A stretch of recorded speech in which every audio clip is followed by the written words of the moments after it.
Here we are. Dr. Seuss time. Dr. Seuss's Sleep Book.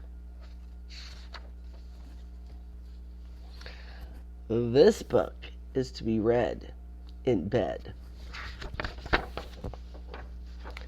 Dr. Seuss's Sleep Book. The news has just come in from the county of Keck. There is a very small bug by the name of Van Vleck. It's yawning so wide you can look down his neck, and you may not seem very important, I know, but it is. So I'm bothering to tell you so.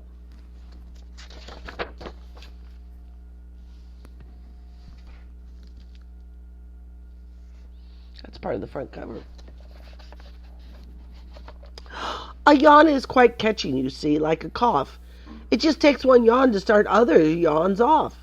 Now the news has come in that some friends of Van Vleck's are yawning so wide you can look down their necks. At the moment right now, under 7 more noses, great yawns are in blossom. They're blooming like roses.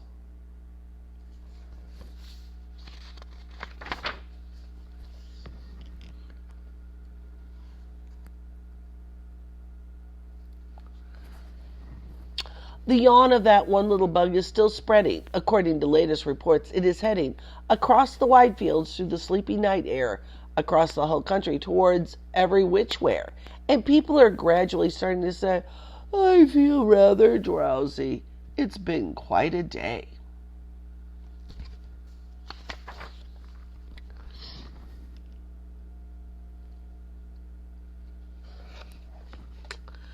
Creatures are starting to think about rest. 2 biffer-bomb birds are now building their nests. They do it each night, and quite often I wonder how they do this big job without making a blunder. But that is their problem, not yours and not mine. The point is they're going to bed. And that's fine.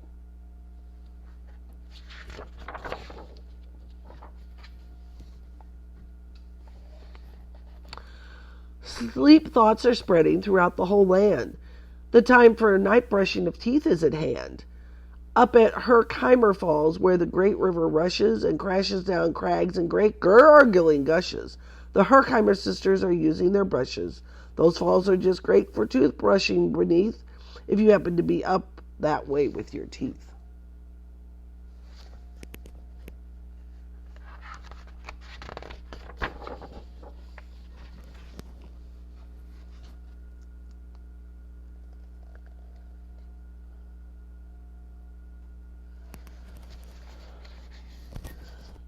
The news just came in from the castle of Krupp that the lights are all out and the drawbridge is up. And the old drawbridge drawer has just said with a yawn, my drawbridge is drawn. It's going to stay down till the milkman delivers the milk about dawn. I'm going to bed now, so nobody better come round with a speedy delivery letter.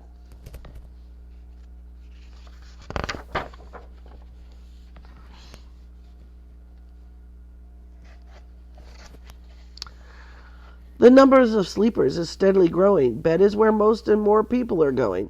The Culpeper Springs and the Stiltwalkers Hall. The Stiltwalkers' stilts are all stacked on the wall. The Stiltwalker walkers have called it a day. They're all tuckered out and they're snoozing away. This is very big news. It's important to know, and that's why I'm bothering to tell you so.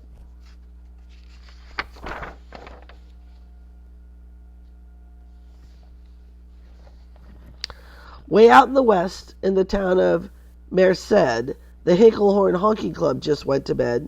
Every horn has been quietly hung on a hook for the night in its own private Hinklehorn nook. All this very long day they've been honking about, and the Hinklehorn honkers have honked themselves out, and they'll wake up quite fresh in the morning, and then they'll start right in Hinklehorn honking.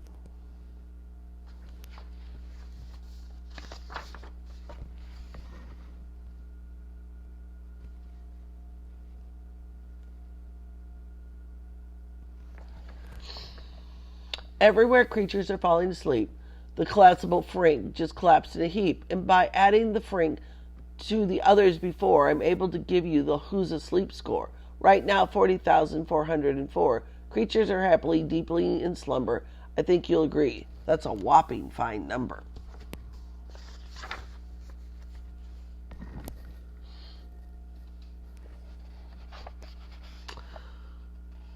Counting up sleepers, just how do we do it? Really quite simple. There's nothing much to it. We found out how many, we learned the amount by an auto-tally-o-tally-o count. On a mountain halfway between Reno and Rome, we have a machine in a plexiglass dome, which listens and looks in everyone's house, and wherever it sees a new sleeper go flop, it jiggles and lets a new big old ball drop. Our chap counts the balls as they plop in a cup, and that's how we know who is down and who is up.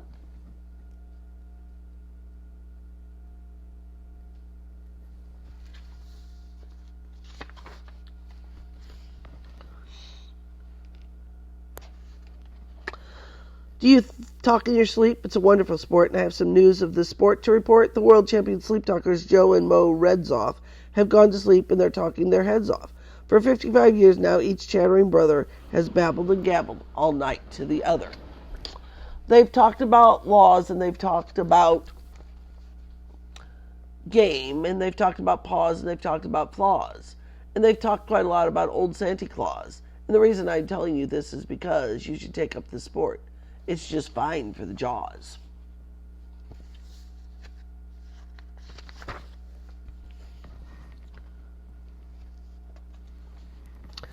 Do you walk in your sleep? I just had a report of some interesting news of this popular sport. Near Finnegan Fen, there's a sleepwalking group. Now, not only walks, but it walks a la hoop.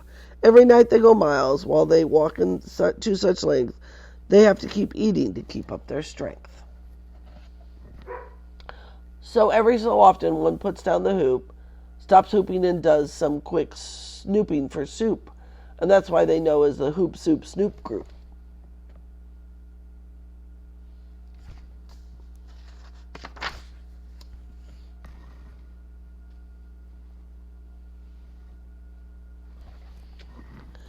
Sleepwalking, too, are the curious crandles who sleepwalk on hills with assorted-sized candles. The crandles walk nightly in slumbering peace, in spite of the slight burns from the hot dripping grease. The crandles wear candles because they walk far, and if they wake up, they want to see where they are.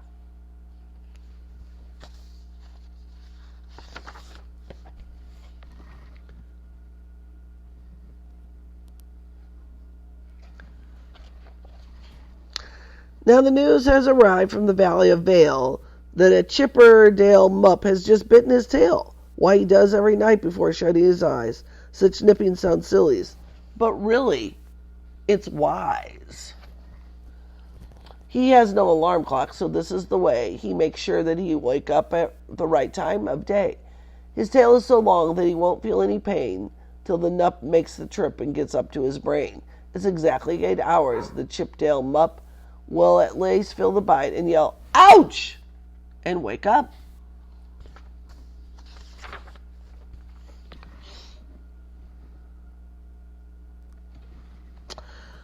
A Mr. and Mrs. J. Carmichael Crocs have just gone to bed near the town of Fort Knox, and they, by the way, have the finest of clocks. I'm not at all sure that I quite understand just how the thing works with the one extra hand, but I knew that this clock does one very slick trick. It does tick. It doesn't tick tock. It goes tock tick. So with the ticks in its tocker and the tocks in the ticker, it saves lots of time and get to sleep quicker.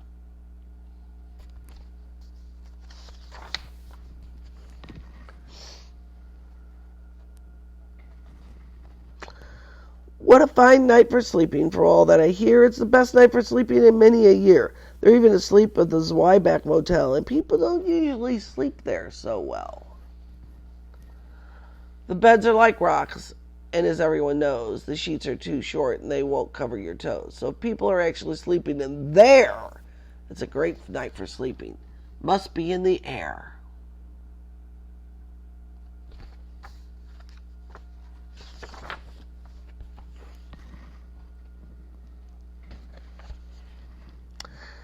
It's a great night for snorers. I just had a report of some old boys who are tops in this musical sport. The snortiest snorers on all our fair land are Snorter McPhail and his Snore a Snort band. The band can snore Dixie and Old Swanee River so loud it makes 40 elephants shiver.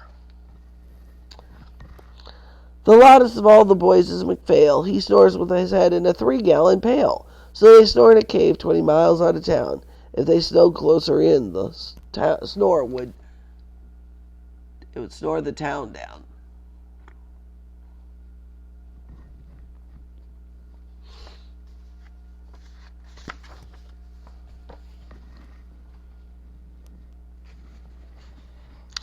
Do you know who's asleep? Out in Funa Lagoon, 2 very nice Funa Laguna baboons. We've added them into our Who's Asleep count, which has grown a really amazing amount. Exactly 8,808 creatures are sleeping now. Isn't that great?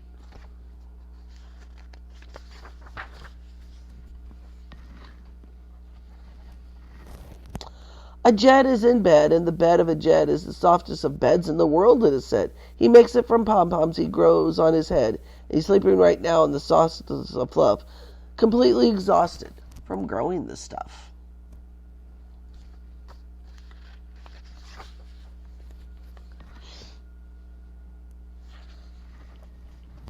The news has come in from the district of Doft. The 2 Ofts are asleep, and they're sleeping aloft. And how they're able to sleep off the ground, I tell you, I weighed one last week and I found the Oft is so light he weighs minus 1 pound.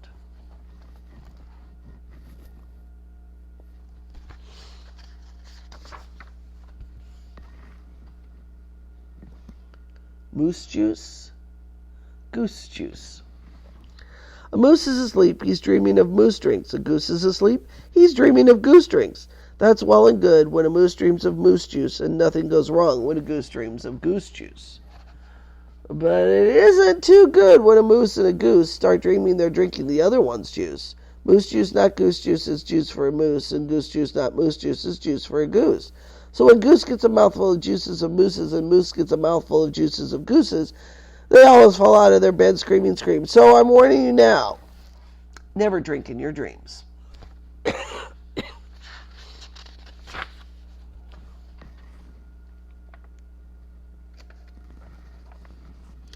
Speaking of dreams, I think you should note that the Bumbletub Club is now dreaming afloat.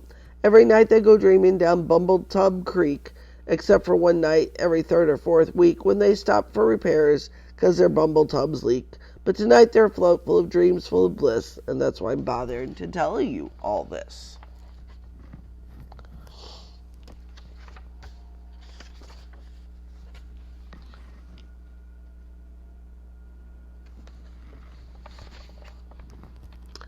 At the fork of the road, at the Vale of Vavod, 5 weary salesmen have laid down their load.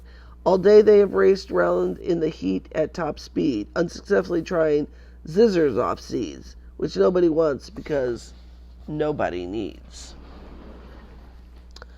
Tomorrow will come, they'll go back to their chore, they'll start on the road of zizzers offing once more. But tonight they've forgotten their feet are so sore, and that's why there's wonderful nighttime for.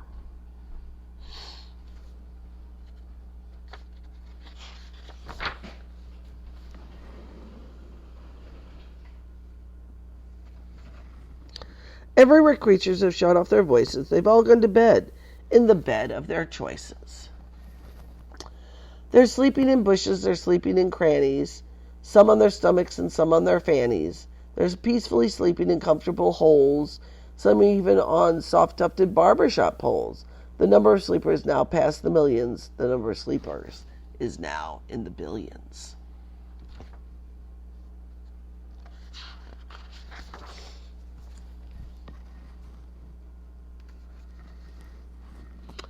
They're sleeping on steps and on strings and on floors, in mailboxes, ships, and the keyholes of doors. Every worm on a fushik is safe for the night. Every fish in the sea is too sleepy to bite.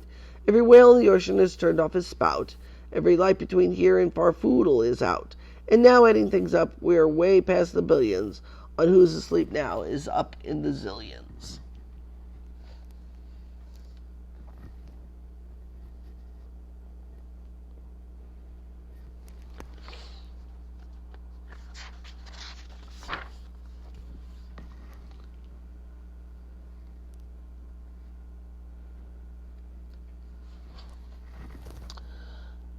99 zillion, 9 trillion and 2 creatures are sleeping. So how about you?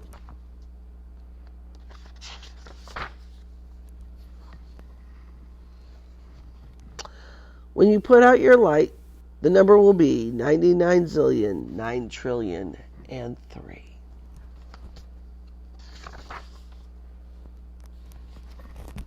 Good night.